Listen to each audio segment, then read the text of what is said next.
Yo les gens, c'est Tamscout et aujourd'hui une vidéo dans laquelle je vais vous donner quelques arguments pour lesquels je vais vous dire pourquoi il faut commencer avec un scooter, en 50 bien sûr je parle, et non pas avec une moto. D'abord on va parler par le commencement.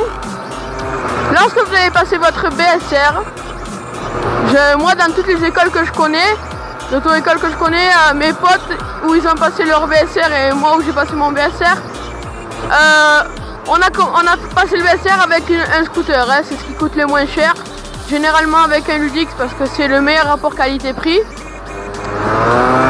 et c'est ce qui consomme le moins. Donc pour commencer, le BSR, ça, voilà, priorité à droite, le BSR, vous devriez commencer avec un scooter, c'est pratiquement sûr, à part si c'est vraiment une auto-école de malade, vous aurez peut-être une moto, mais moi j'en connais pas en tout cas. Donc vous allez commencer avec un scooter, et si vous avez un scooter, l'adaptation se fera beaucoup mieux que si vous avez une moto, style Reju Beta.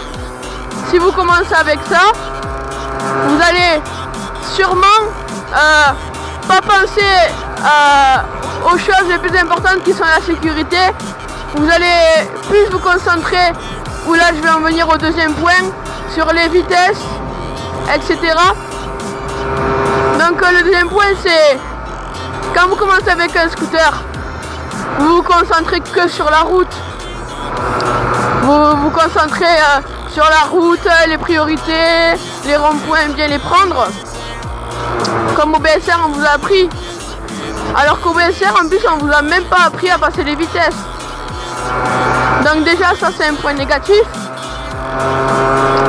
Et en plus, si vous avez une moto, vous n'allez pas vous concentrer sur la route. Non, non, non, non.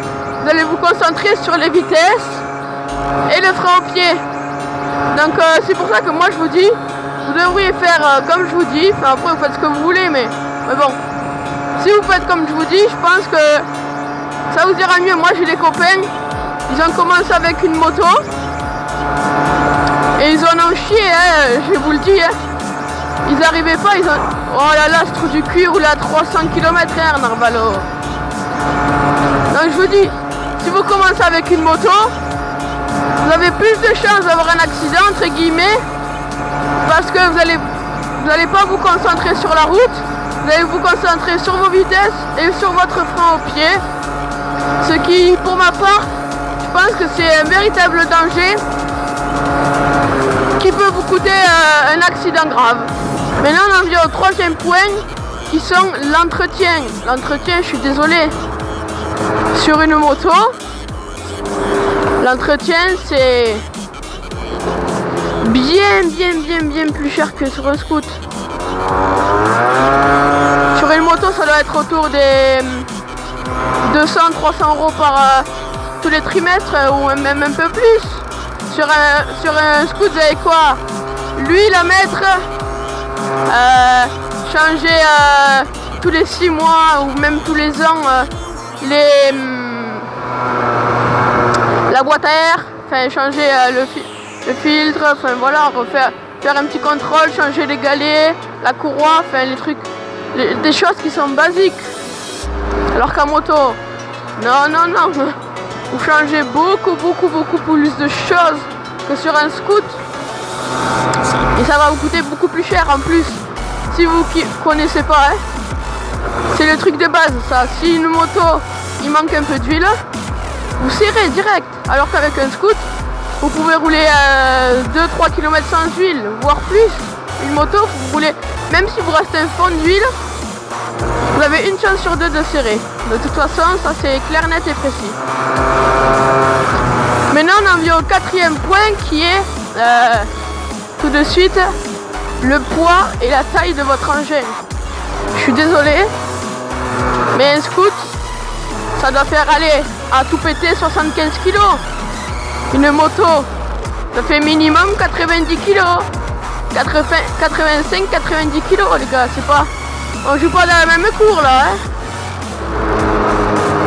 Je peux vous dire que quand vous le faites tomber sur la jambe, ça fait pas le même effet. Hein. Même la taille. Un scoot, ça doit faire aller à tout péter, comme je vous ai dit, une 75 kg pour une hauteur de selle de à peu près aux alentours des... Un booster, je crois que c'est 78 ou 80. Là, c'est à peu près similaire. Une moto, c'est minimum 85 ou 87. Vous jouez pas même dans la même cour, là, les gars.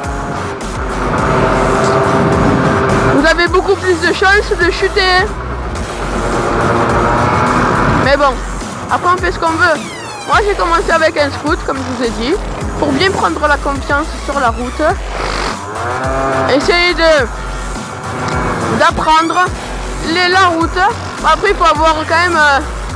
faut pas prendre un booster dès le début, hein, parce qu'après, le porte-monnaie, il s'enflamme. Hein. Mais vous prenez un petit scooter, comme moi. Voilà. Un petit truc simple, qui coûte pas trop cher. Comme ça, après, un an ou un truc comme ça, après, vous pouvez quand même passer sur une moto sans vous casser le cul au porte-monnaie, voilà. Après, c'est chacun son choix, chacun fait ce qu'il veut et de toute façon, je suis pas dans votre tête pour décider de ce que vous allez faire. Hein. En tout cas, j'espère vraiment que cette vidéo vous aura plu. Tu peux t'abonner en cliquant ici, mettre un gros pouce bleu si cette vidéo t'a plu. Dans les commentaires, me dire si toi tu possèdes un scoot ou une moto, quelle moto ou quel scoot tu possèdes, ça m'intéresse. Partagez un max cette vidéo. Et sur ce les gens, je vous dis portez-vous bien et ciao.